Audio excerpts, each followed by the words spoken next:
NDA സ്ഥാനാർത്ഥി പ്രഫുൽ കൃഷ്ണയെ നെഞ്ചിലേറ്റി വടകരയിലെ ജനങ്ങൾ. ഒരു മാറ്റത്തിനായുള്ള കാത്തിരിപ്പിലാണ് മലയാളികളെന്നും ഇക്കുറി യുവാക്കളായിരിക്കും വോട്ടിലൂടെ മറുപടി പറയുകയെന്നും പ്രഫുൽ കൃഷ്ണ ജനം ടിവിയോട് പറഞ്ഞു. വടകരയിൽ നിന്നും വി സോണൽ കൃഷ്ണ തയ്യാറാക്കിയ റിപ്പോർട്ട് കാണാം.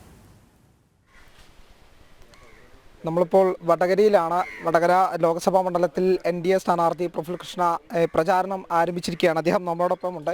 എങ്ങനെയാണ് ഇപ്പോൾ തെരഞ്ഞെടുപ്പിനെ സമീപിക്കാൻ വേണ്ടി ഒരുങ്ങിക്കഴിഞ്ഞിരിക്കുന്നു? സ്ഥാനാർത്ഥി പ്രഖ്യാപനത്തിന് ശേഷം വീടുകളിൽ കയറിയുള്ള പ്രചാരണം തുടങ്ങി. എന്താണ് ഈ ജനങ്ങളുടെ സമീപനം എങ്ങനെയാണ്?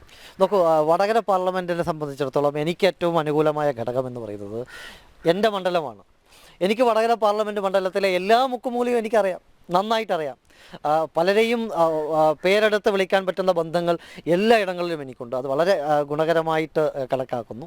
പിന്നെ ഒത്തിരി ഞാനിപ്പോൾ ഇന്നുള്ളത് കൊയിലാണ്ടി മണ്ഡലത്തിലാണ്. കൊയിലാണ്ടി മണ്ഡലത്തിലെ കീ വോട്ടർമാരെ, സാമുദായിക നേതാക്കന്മാരെ അതുപോലെയൊക്കെ കണ്ടുകൊണ്ടാണ് ഇപ്പോൾ പോകുന്നത്. ഇന്നിപ്പോൾ ഒരു ക്ഷേത്രം ഉത്സവത്തിന് പോയി അവിടെ നിന്ന് ഭക്ഷണമൊക്കെ കഴിച്ചാണ് ഇപ്പോൾ നിൽക്കുന്നത്. നോക്കൂ, ജനങ്ങൾ മുഴുവൻ വലിയ പ്രതീക്ഷയിലാണ്. മോദി ഗ്യാരണ്ടി എന്ന് പറയുന്ന ഒരു മന്ത്രം, ആ മന്ത്രം കേരളത്തിൽ വല്ലാതെ എഫക്റ്റ് ചെയ്തുകൊണ്ടിരിക്കുകയാണ്. പ്രധാനമന്ത്രിയുടെ കേന്ദ്ര പദ്ധതികൾ എത്താത്ത ഒരൊറ്റ വീട് പോലും ഇല്ല. നമ്മൾ ഏത് വീട്ടിൽ പോയി കഴിഞ്ഞാലും ഞങ്ങൾക്ക് കിസാൻ സമ്മാൻ നിധി കിട്ടിയിട്ടുണ്ട്, ഞങ്ങളുടെ കണക്ഷൻ ഉജ്ജ്വല കണക്ഷനാണ്, ഞങ്ങൾക്ക് ജൽജീവൻ മിഷനിലൂടെ വെള്ളം കിട്ടിയിട്ടുണ്ട്. ഈ പദ്ധതികളേ ഉള്ളൂ. സംസ്ഥാന സർക്കാരിന് എന്ത് പദ്ധതിയുണ്ട്? ഞങ്ങൾക്ക് പെൻഷൻ 6 മാസമായിട്ടില്ല, 7 മാസമായിട്ടില്ല. സംസ്ഥാന സർക്കാർ ഞങ്ങൾക്ക് ഒന്നും തരുന്നില്ല. ഇത് തന്നെയാണ്. ഞങ്ങൾ കമ്മ്യൂണിസ്റ്റ് ഫാമിലിയാണ്. ഇത്രയും കാലം ഞങ്ങൾ വിവരക്കേട് കാണിച്ചു, ഇനി അത് കാണിക്കില്ല. ഇതൊക്കെയാണ് ജനങ്ങൾ പറഞ്ഞുകൊണ്ടിരിക്കുന്നത്. മാറ്റം ആഗ്രഹിക്കുന്നുണ്ടല്ലേ?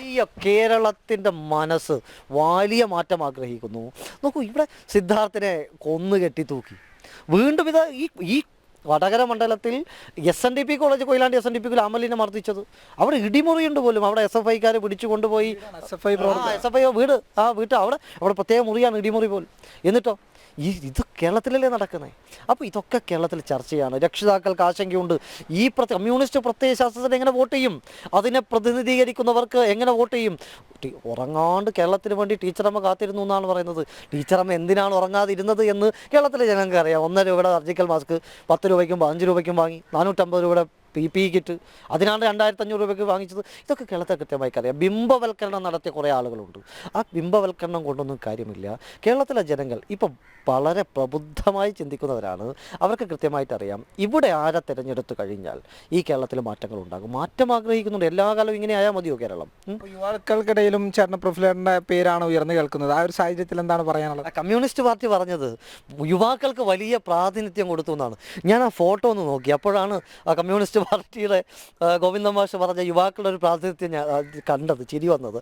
നോക്കൂ, കേരളത്തിലെ യുവത്വം പ്രത്യേകിച്ച് വലിയ പ്രതീക്ഷയിലാണ്. യുവാക്കൾക്ക് ഞങ്ങൾ യുവം പരിപാടി എറണാകുളത്ത് സംഘടിപ്പിക്കുമ്പോൾ ആ പരിപാടിയിലേക്ക് ഒഴുകിയെത്തിയ ലക്ഷക്കണക്കിന് യുവാക്കൾ അവർ BJP-കാരൊന്നും ആയിരുന്നില്ല. എല്ലാ രാഷ്ട്രീയ പാർട്ടിയിൽപ്പെട്ട ആളുകളുണ്ട്, എല്ലാ മതത്തിൽപ്പെട്ട ആളുകളുണ്ട്. അവർ പറയുന്നത് കേരളത്തിൽ മാറ്റം ആവശ്യമാണ്, ഞങ്ങൾക്ക് അവസരങ്ങൾ വേണം, മറ്റ് സംസ്ഥാനങ്ങൾ പോലെയുള്ള വികസിത സംവിധാനങ്ങൾ കേരളത്തിലുണ്ടാകണം, നല്ല വിദ്യാഭ്യാസ സ്ഥാപനങ്ങൾ ഉണ്ടാകണം. കേരളത്തിൽ എന്തുണ്ട്? നല്ല വിദ്യാഭ്യാസ സ്ഥാപനമുണ്ടോ? കേരളത്തിൽ പഠിച്ചിറങ്ങുന്ന ഒരു വിദ്യാർത്ഥിക്ക് ജോലി പോലും കിട്ടുന്നില്ല. കേരളത്തിൻ്റെ വിദ്യാഭ്യാസ ഗുണനിലവാരത്തിൻ്റെ സ്ഥിതി എന്താണെന്നുള്ളത് നമുക്കറിയാലോ. പഠിച്ചു കഴിഞ്ഞവർക്ക് ജോലിയില്ല. എല്ലാവരും മൈഗ്രേറ്റ് ചെയ്യല്ലേ? കേരളത്തിലെ യുവത്വം മുഴുവൻ ജോലി അന്വേഷിച്ച് അന്യ സംസ്ഥാനങ്ങളിലേക്ക്, അന്യ രാജ്യങ്ങളിലേക്ക് പോകുന്നു. ഏറ്റവും കൂടുതലുള്ളത് കേരളത്തിലാണ്. അപ്പോൾ ഇതൊക്കെ തന്നെ മാറണമെന്ന് കേരളത്തിലെ യുവാക്കൾ ആഗ്രഹിക്കുന്നു. ആ യുവാക്കളാണ് ഈ തെരഞ്ഞെടുപ്പിൽ ഇന്ത്യ ആര് ഭരിക്കണമെന്ന് ഭാവി നിർണ്ണയിക്കാൻ പോകുന്നത്. പ്രധാനമന്ത്രി കഴിഞ്ഞ ദിവസം ഈ പുതിയ വോട്ടർമാരോട് സംസാരിക്കുമ്പോൾ പറഞ്ഞത്, ഈ പുതിയ വോട്ടർമാരാണ് ഈ രാജ്യത്തിൻ്റെ ഭാവി നിശ്ചയിക്കാൻ പോകുന്നത്. ഇവിടെ ഒരു ബഹിരാകാശ നിലയം സ്ഥാപിക്കണം എന്നുണ്ടെങ്കിൽ നിങ്ങളുടെ ഒരു വോട്ടാണ് അതിന് കാരണമാകാൻ പോകുന്നത്. ഇന്ത്യ 3ാമത്തെ സാമ്പത്തിക ശക്തിയായി മാറുന്നുണ്ടെങ്കിൽ നിങ്ങളുടെ ഒരു വോട്ടാണെങ്കിൽ, അങ്ങനെ പറഞ്ഞുകൊണ്ടാണ് പ്രധാനമന്ത്രി സംസാരിച്ചത്. തീർച്ചയായിട്ടും ആ യുവത്വത്തിൻ്റെ വോട്ട് അത് പ്രധാനമന്ത്രി നരേന്ദ്രമോദിജിക്കായിരിക്കും, NDA-ക്കായിരിക്കും, BJP-ക്കായിരിക്കും. പ്രഫുലേട്ടൻ പറയുന്നത് പോലെ തന്നെ കോഴിക്കോടിനെ പോലെ തന്നെ വടകരയും ഒരു മാറ്റം ആഗ്രഹിക്കുന്നുണ്ട് എന്നുള്ളതാണ് ഏറ്റവും പ്രധാനപ്പെട്ട ഒരു ഘടകം. പ്രശോഭ് കുറ്റിയിലിനൊപ്പം വി സോണൽ കൃഷ്ണ, ജനം.